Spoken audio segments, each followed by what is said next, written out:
ကျမဒီကားကိုဒီတစ်ချိန်ကြည့်တာဒုတိယချိန်ကြည့်တာလေပထမအချိန်က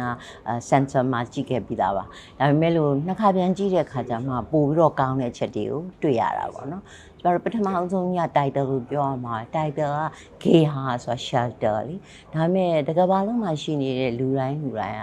gay ဟာ shelter နဲ့ home ဆိုတဲ့အိမ်နဲ့အများအားမဲ့ရောထွေးနေတတ်တယ်ပေါ့ expect လုပ်ကြတယ်လေဒါမျိုးမဖြစ်နိုင်ဘူးဆိုတာကိုမြင်ရတယ်ပေါ့ now သူရဲ့ theme ကတော့ horror ပေါ့ horror ရုပ်ရှင်တွေမှာအရေးကြီးဆုံးဟာ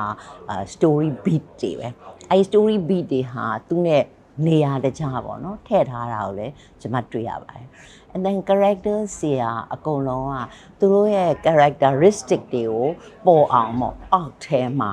ဖော်ပြတာဖြစ်တယ်ဘယ် character မှအောက်ကိုကျော်သွားတာကိုမတွေ့ရပါဘူး now horror movie တွေမှာအားကိုးရတာအဓိကကြတာကတော့ camera work နဲ့ sound design နဲ့လေဒီမှာ camera work တွေကအလွန်တရာမှ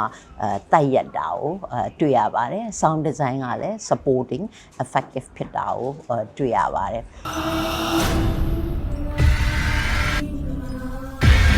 makeup team လည်းပဲကောင်းတယ် makeup ကလေဟိုတခါလေကြာရင်တချို့ horror ကားတွေမှာဆိုလို့ရှိရင်တအားပြူးပြူးပြဲပြဲတွေဖြစ်တာမျိုးတွေရှိတတ်တယ်အခုကတော့သူကဘယ်လောက်အထိသွားရမလဲဆိုတော့limit တွေကိုတေချာဂယုတစိုက်လုပ်ထားတာကိုတွေ့ရပါတယ်ဒါဟို art director ရဲ့ creation ပေါ်မှာမူတည်တာပေါ့အဲ့တော့ဒါကြီးကားကိုကြည့်လိုက်တဲ့အချိန်မှာကျမ team work ကြီးကိုသွားတွေ့ရပါတော့နော် story ကိုလည်းပဲ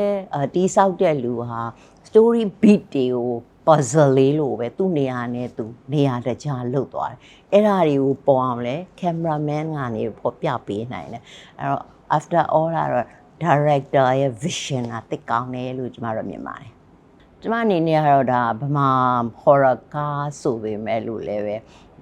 အာဆီယံတို့အေရှယာတို့မှာလည်းပြလို့ရနိုင်လောက်တယ်လို့ဟိုထင်ပါတယ်။ဘာလို့ဆိုတချို့ဒီထိုင်းတို့မလေးရှားတို့ကလာတဲ့ horror ကားတွေကအောက်ကိုကြော်နေရတယ်တွေ့ရလေဒီမှာတော့အကုန်လုံးသူ့နေရာနဲ့သူဖြစ်နေတာကားကောင်းတကားဖြစ်ပါတယ်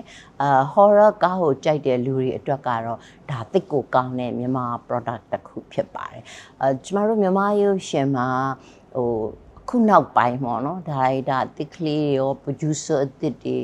သူတို့တွေရဲ့ presentation တွေကပြောင်းသွားပြီဟိုအရင်လွန်ခဲ့တဲ့2နှစ်3နှစ်ကနေမတူတော့ဘူးလေအဲ့တော့ကျမစိတ်ထဲမှာထင်တယ် I feel the fresh wave ပေါ့ wave အသစ်တစ်ခုကတော့ပေါ်နေပြီလို့ထင်ပါတယ်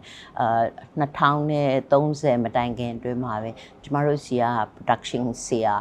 at least Asia market တော့သွားနိုင်လိမ့်မယ်လို့ယုံကြည်ပါတယ်ဒီအတိုင်းသာကြိုးစားရင်